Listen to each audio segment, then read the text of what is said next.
विनय जी, आप जिस तरह से जो है कि लोगों के बीच में लगातार जनता के बीच में बने रहते हैं, अंशुल जो अभिजीत है उनके लिए एक चीजें निकल के आ रही, भाई ये बाहरी हैं, बाहर के हैं, तो उसको लेकर आप क्या कहना चाहेंगे? क्योंकि आप जनता को समझाने में पंचायत में जिस तरह से सफल हुए, तो क्या लोकसभा में भी जो है कि आप इसको बताने में सफल रहिएगा?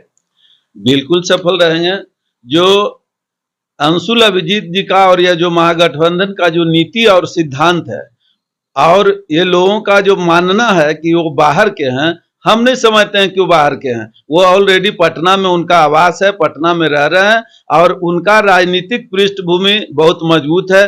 जगजीवन राम के नाती हुए, सुमित्रा देवी जो कैबिनेट प्रथम महिला मंत्री बिहार में बनी थी, उनका वो पोता हुए, और जो आप लोकसभा अध्यक्ष मीरा कुमार जी के बेटा हुए। और इससे बेहतर क्या पटना के लिए सौभाग्य है कि ऐसे और योग्य, ये हम समझते हैं कि अंशुल अभिजीत जी अपने क्षेत्र में काफी योग्य हैं, और उनका जो सोच है, उनका जो पृष्ठभूमि रहा है, समाज से जुड़ा हुआ रहा है। नीचे जिस तरह से रविशंकर प्रसाद जैसे जो दिग्गज उनके सामने है, और अभिजीत अंशुल के माता जी एक दिग्गज हैं, तो ये लड़ाई जो है कि मीरा कुमार वर्सेस रविशंकर हो रहा है, और अभिजीत अंशुल सिर्फ एक रह गए हैं एक मोहरा जी से। जैसे रविशंकर जी का, आप लोग बगल के मीडिया के भाई हैं, बख्तियारपुर नहीं बल्कि पूरे विधानसभा और लोकसभा का आप लोग सर्वेक्षण करते हैं, घूमते हैं, आपको स्पष्ट बता देना चाहते हैं कि रविशंकर बाबू का जो कार्य क्षेत्र रहा है, हम नहीं समझते हैं कि पटना साहिब लोकसभा में कहीं एक विकास का कहीं बोर्ड लगा है। अगर आप लोग अगर कहीं देखे हैं तो आप लोग बताने का काम करेंगे। और हम लोग नहीं लगते हैं कि हमारे यहाँ कोई सांसद जीत के गए हैं, ये दोबारा उनका चुनाव है, 10 साल हो गया, लेकिन यह पटना साहिब के लिए दुर्भाग्यपूर्ण है कि ऐसे लोगों का यहाँ के जनता ने स्वीकार करके वोट देते हैं और उनको जिताने का काम किए हैं। इस बार जो स्थिति है पूरे, ये पटना साहिब नहीं पूरे देश का जो स्थिति है महागठबंधन का, जो समाज में जो आज भ्रष्टाचार जो बढ़ते जा रहा है, आज मोदी जी और बीजेपी का सरकार का जो नीति और सिद्धांत है, जनता बदलाव के मूड में है, और ये महागठबंधन की इस बार निश्चित जीत होगा, और हम लोग पटना साहिब भी कंफर्म सीट जीतने जा रहे हैं।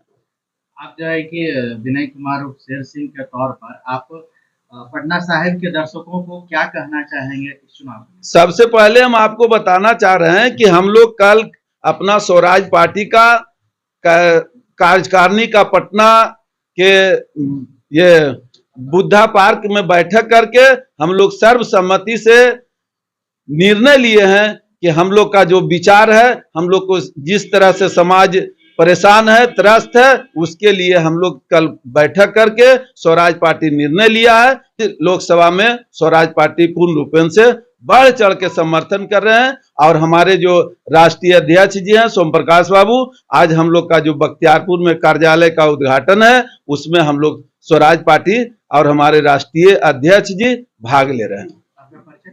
मेरा परिचय मोगलपुरा पंचायत मुखिया सह स्वराज पार्टी के पटना जिला अध्यक्ष, ऐसे पंचायती राज के हम पूरे राज्य के मुखिया संघ के उपाध्यक्ष हुए। मेरा नाम विनय भूषण कुमार उर्फ शेर सिंह। आपकी पार्टी जो है कि एक लोकप्रियता की ओर बढ़ रही है, और आप जो इंडिया गठबंधन के सपोर्ट में भी हर जगह कैंपेनिंग कर रहे हैं आप सब, तो क्या ये माना जाए कि ये 2025 के जो होने वाले विधानसभा चुनाव है उसकी फील्डिंग है या सेमीफाइनल जैसी? मानने के लिए तो स्वतंत्र है, आपकी अपनी सोच है, लेकिन हमारी पार्टी की जो सोच है, यह सरकार बदलने का सिर्फ चुनाव नहीं है, बल्कि लोकतंत्र पर जो खतरा आया है और लोकतांत्रिक परंपरा जो टूट रही है, उसको बचाने का यह अंतिम चुनाव है।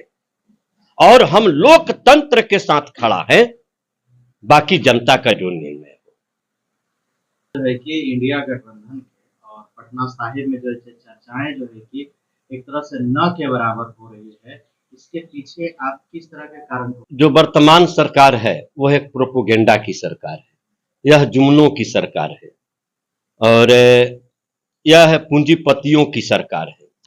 सारा प्रचार तंत्र तो इसके साथ है, सारी सरकारी मशीनरी इसके साथ है। लेकिन मैं नहीं मान रहा हूं कि इंडिया गठबंधन का कहीं कुछ नहीं है। इंडिया गठबंधन जनता के दिलों में है। गरीबों की आवाज ही इनकलाब कहलाती है। जो भूखे पेट आवाज निकलती है वह असल में इनकलाब होता है। और मुझे उम्मीद ही नहीं, पूरा विश्वास है कि इंडिया गठबंधन इस 2024 के चुनाव में पूरे इंडिया में छाएगा। और अब सोम प्रकाश, स्वराज पार्टी। आप जो है कि इंडिया गठबंधन के घटक दल हम नहीं हैं, क्योंकि हम कोई बहुत बड़ा दल नहीं है, लेकिन इस चुनावी समर में हम अपनी भूमिका तय किए कल, और हमारी पार्टी की कल कार्यकारिणी की बैठक हुई और हमने तय किया कि जो देश की वर्तमान राजनीतिक हालात हैं उसमें हमारा राजनीतिक धर्म जो है कहता है कि हम इंडिया गठबंधन का साथ दें, और हम पूरी मजबूती के साथ इंडिया गठबंधन के साथ खड़े हैं। विनय कुमार शेर सिंह जो है कि लगातार अपनी लोकप्रियता, इनकी एक अलग छवि है अपने एरिया में, साथ में मुखिया संघ के उपाध्यक्ष में। तो क्या इनका जो है कि जो मार्केटिंग चल रहा है, यानी लोगों के बीच में जा रहे हैं, इससे क्या इंडिया गठबंधन को फायदे हो रहे हैं?